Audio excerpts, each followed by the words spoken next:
ang daungan ng bayan, Harjion. Excuse me po, sir. Natsu, nandito na tayo sa Harjion. Bilis, bumangon ka na. Bilis mo Okay na dyan. po siya? Oo naman, lagi talaga siya nagkakaganito. Ayoko na. Hindi na ako sasakay ng tren kahit kailan. Kung tama ang impormasyon natin, dapat nandito si Salamander sa bayan na to. Tayo na. Magpapahinga muna ako saglit. Ha? Piligtas mo ako! Kapit! Umalis na yung tren. Episode 1, Fairy Tale! Ano?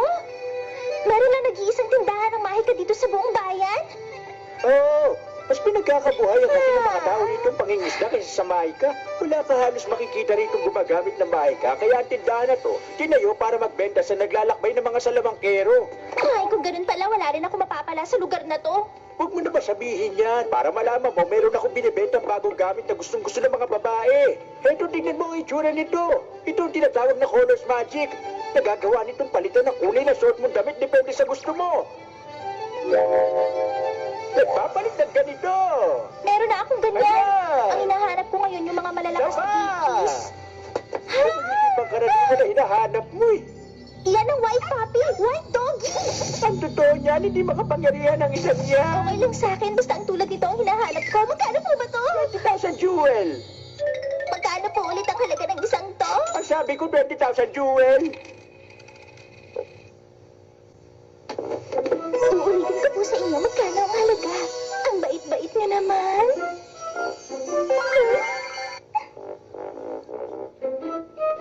Kainis, 1,000 jewel lang ang binawas sa presyong binigay niya. Ibig sabihin ba niya 1,000 jewel lang ang itsura kong ito? Naiinis talaga ako sa ginawa niya. Kung gano'n lang ang kaya ko makuha sa tulad ng matanda.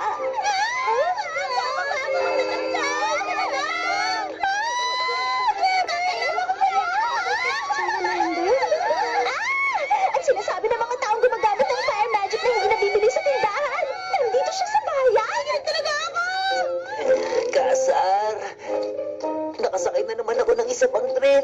Natsu, magaling kang sumakay sa mga bagay eh. Gutom na ako kanina pa. Ang problema, wala na tayong natitirang pera. Sabihin mo nga, Happy, tama ba na ang hinahanap natin si Salamander ay isang ignil? Oo, hindi ako maaring magkamali. Ang fire dragon ay isang ignil.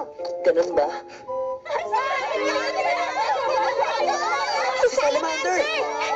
Pinag-uusapan lang natin siya pero hindi ko inaasahan magpapakita siya agad.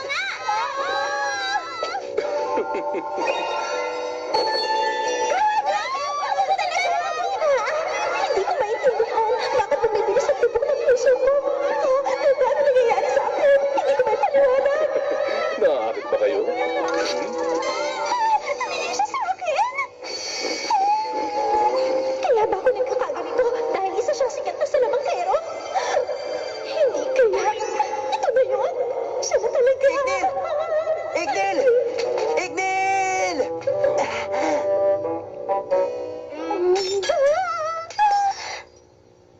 Teka, sino ka naman? Ano?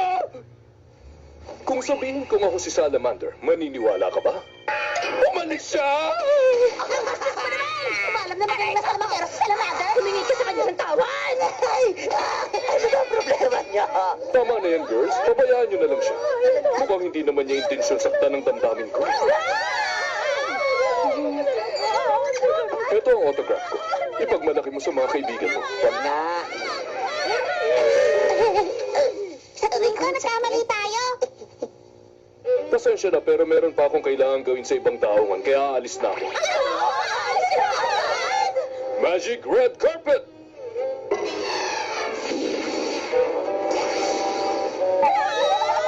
Magpapaparty ako ngayong gabi sa barko ko. Sana makapunta kayong lahat. Sino ba ang lalaking yun? Sorry kung pinagtulungan ka ng mga babae. Oh. Maraming salamat. Ha? Tapos, ako si Lucy. Nice to meet you. Ako rin. Natsu at Happy, tama ba? Walang anuman. Huwag kayong magmadaling kumain. Nabibigla kasi ako sa pangyayaring nakikita ko. Naalala ko yung matandang 1,000 1,000 jewel lang ang tingin sa akin. Habang nandun tayo sa labas, napansin niyo ba na gumamit ng charm spell yung tinatawag nilang salamander? Isa yung klase ng hypnosis spell. Nagkagawa ng mahikang yun na makapang-akit ng mga tao, lalo na sa mga babae. Sa pagkakaalam ko, matagal nang pinagbawal ang pagbenta nun. Ginawa niya lang yun para lang maging siya. Nakakahiya talagang tulad ng lalaki. Pero salamat sa ginawa niyong pakikialam. Dahil doon nawala yung charm, kaya ito ang paraan ko ng pasasalamat sa inyong dalawa. Gumbo? Alam ko wala sa itsura ko, pero ang totoo isa ako sa lamangkero. Pero wala pa ako naiisip na klaseng guild eh. Naalala ko palang bigla. Ang guild ang pinupuntahan ng mga salamangkero kapag merong pagtitipon para magbahagi ng impormasyon at kumuha ng misyon. Marami nagsasabing hindi ka isang salamangkero hanggat hindi ka sumasali sa isang guild. Pero ang totoo niyan, napakaraming guild ang meron sa buong mundo at nabalitaan ko mahirap makapasok lalo na sa mga sikat at kilalang guild. Ang gusto ko ay yung guild na magkakaroon ako ng kakilalang malalakas sa salamangkero. Anong gagawin ko? Gusto ko nang may salihan pero nahihirapan akong pumili. Ngayon? Pasensya ka na sa mga sinasabi ko. Alam kong iniisip mong para na akong nababaliw. Pero pinapangako ko, sasali talaga ako sa isa sa mga guild. Nararamdaman ko makakakuha ko doon ng maraming mahihirap na misyon. Sa tingin mo? Ang daldal mo pala?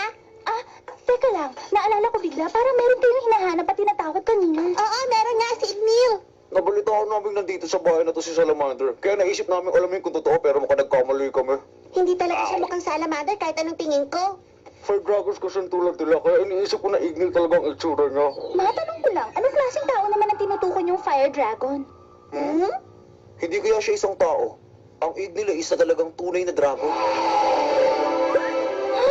Oo, isa na talaga siyang tunay na dragon. Kahit na dito sa mundo ng mahika, ang mga dragon ay mga nilalang na hindi basta-basta nakikita ng mga tao kung saan-saan.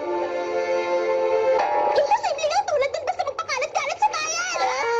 Ano? Ngayon na lang naisip ang bagay na yun? Hindi bale, kailangan ko na rin umalis pero tandaan nyo, hindi nyo kailangan magmadaling kumain. Salamat po, balik po kayo ulit. Salamat sa kabutihan mo sa amin!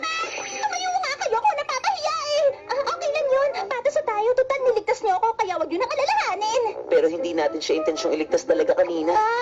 Oo, pero nilibre niya tayo. Alam ko na. Eto, sa ito lang to. Ayoko na!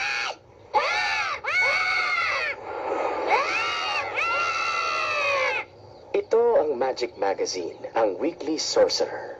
Ano ba yan? May ginawa na namang hindi maganda ang mga taga-fairy tale.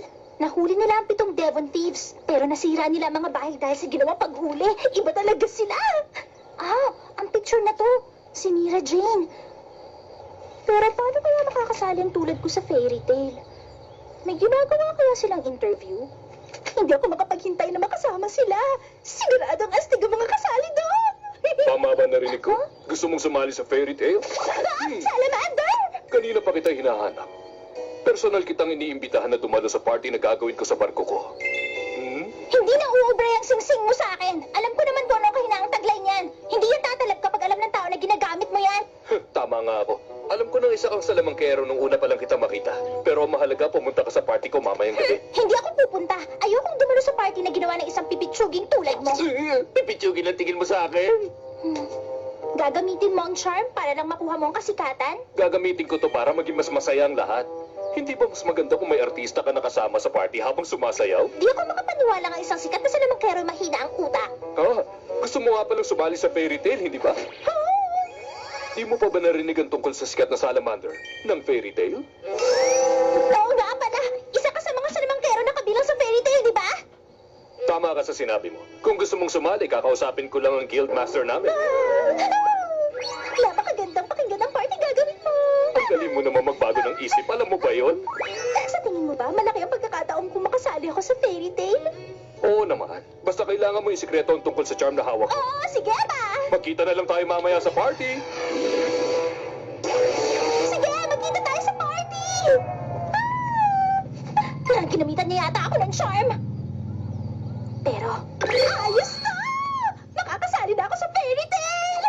Kailangan ko lang magpanggap na walang nalalaman tungkol sa kung anong meron siya.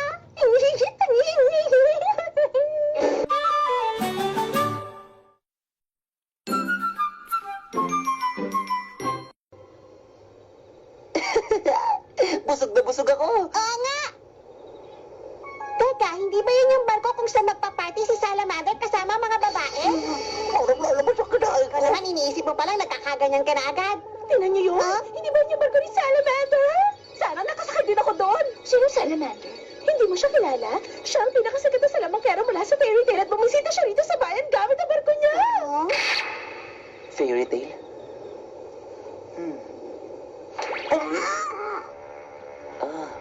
Fairy tale. Lucy ba ang pangalan mo? Napakaganda. Salamat. Magsimula tayo sa pagtutoast. Ngayon dahan-dahan mong buksan ang bibig mo. Hayaan mong matikman at malasahan ang sarap ng wine. Na naman! Kailangan kong tiisin to. Nagagawa ko to. Anong ibig sabihin nito? Gumamit ka ng isang klase ng mahika na nakakapagpatulog ng tao. Matalino ka palang babae. Hindi mo pa rin ako naiintindihan. Gusto kong sumali ng fairy tale pero hindi ibig sabihin nun pumapayag na ako maging babae mo ko. Ang dali mo palang mautong babae ka. Ano nangyayari dito? Maligayang pagsakay sa aking barko. Kailangan mo magpakabait hanggang sa dumating tayo sa boss ko. Magandang binibini. Ano sa boss ko?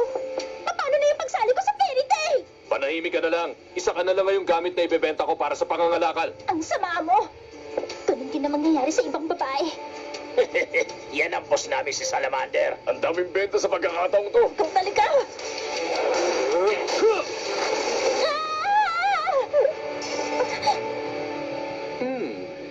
Mga gate key, ha? Celestial Wizard ka pala. Magagamit lang to kapag hawak na may kontrata. Ibig sabihin walang silbi to kung gagamitin ko.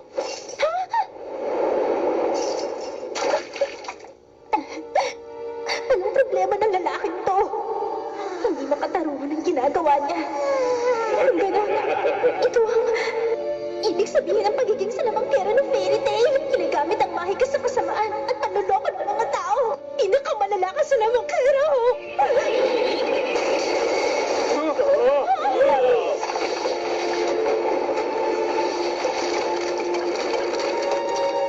Mabuti dumating ka.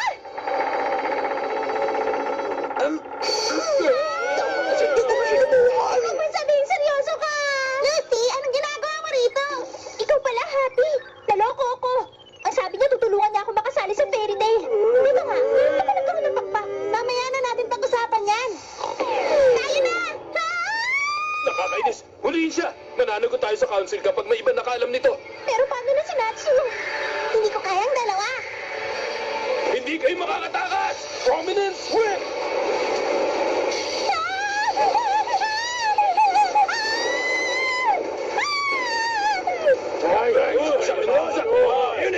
Ikaw!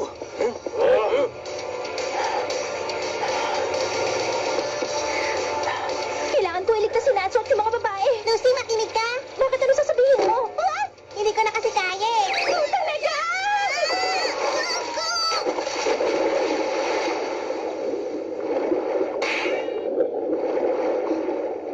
Ang mga susi ko.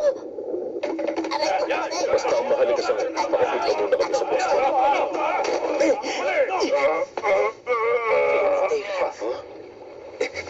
Ikaw talaga. Heto na ako. Gate of the Water Bearer! Magbukas ka! Aquarius!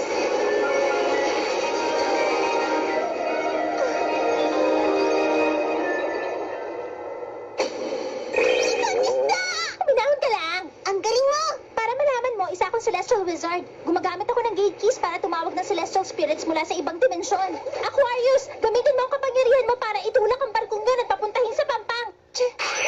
Nakita ko, sinuwitan mo akong babaeng isda ka, ha? Ano? Hindi ka dapat nagre-reklamo ng ganyan sa kanya. Nakakainis kang babae ka. Makinig kang mabuti. Sa susunod na ihulog mong susi ko, humanda ka. Pasensya na, hindi namin sinasadya.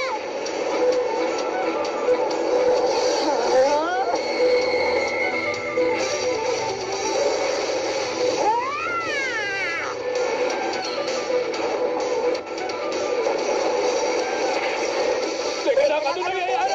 Hindi ako sinama sa pagtakay ng alon!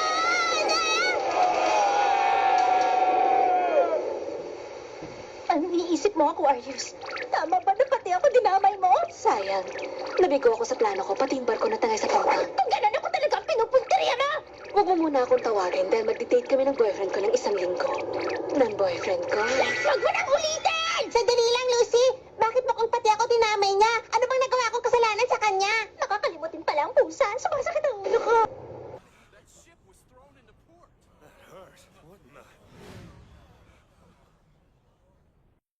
Natsu! Oh! Tama bang pinagkakalat mong isa kang salamangkero mula sa fairy tale? Eh ano naman sa'yo? Dali, huliin niyo siya! Hawa ko! Tignan mong mabuti ang mukhang to. Natsu! Huwag kang mag-alala. Nakalimutan kong sabihin isa ring salamangkero si Natsu.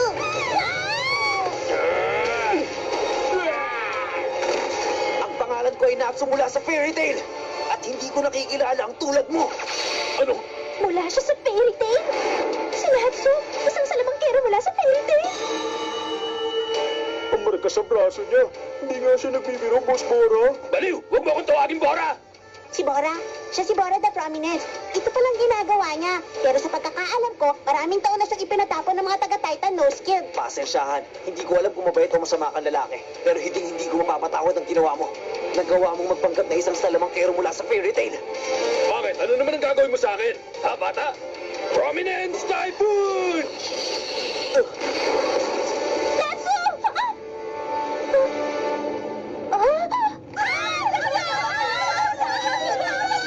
Hindi ako nangihinayang natapusin ng tulad mo mayabang. Ang pangit ng lasa. Ha? Ano? Isa ka ba talagang fire wizard? Alam mo bang hindi masarap ang apoy mo?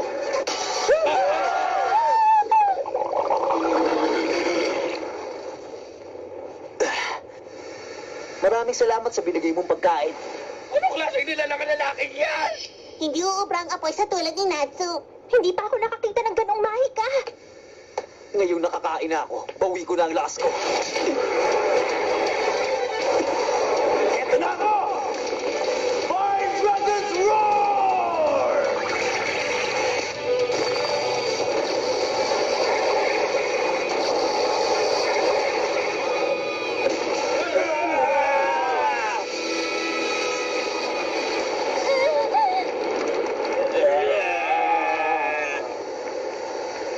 Boss Bora, parang nakita ko na siya dati.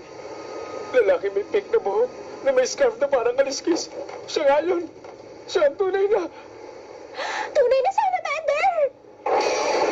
Tandaan niyo itong mabuti. Ganito ang tunay na isang salamangkero. Mula sa fairy tale! Red Shower! Kumakain siya ng apoy at ginagamit niya panuntok ang apoy sa kalaban niya. Isa ba talagang mahika ang ganon? Bumubuga ng apoy ang baga ng isang dragon at pinoprotektahan siya ng kaliskis mula sa apoy. Ang kuko ng dragon ang bumabalot sa apoy. Yan ang klase ng kapangyarihan na kayang baguhin ang parte ng katawan mo na katulad ng isang dragon. Yan ang makalumang spell. Ano ibig mo sabihin? Yan ang klase ng kapangyarihan na pinanglalaban sa mga tunay na dragons. Talaga? Hell Prominence! Dragon Slayer Magic. Itinuro yun ni Ignil kay Natsu. Eto tanggapin mo!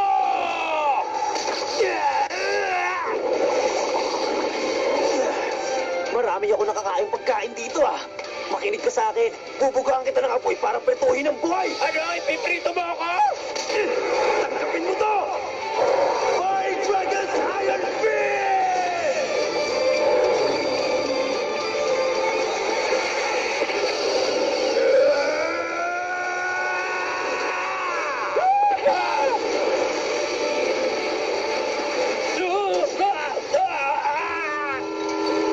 Natsu, hindi magandang gamitin ang apoy para magprito ka ng tao. Tandaan mo yan. Ang galing. Ang galing niya, pero... Parang sobra naman to. Oo nga. Tigil mo na nga yan. Ang mga sundalo. Dalisan natin! Umalis na tayo rito! Ano ako dadalhin? Ang sabi mo, gusto mong sumali sa guild namin, hindi ba?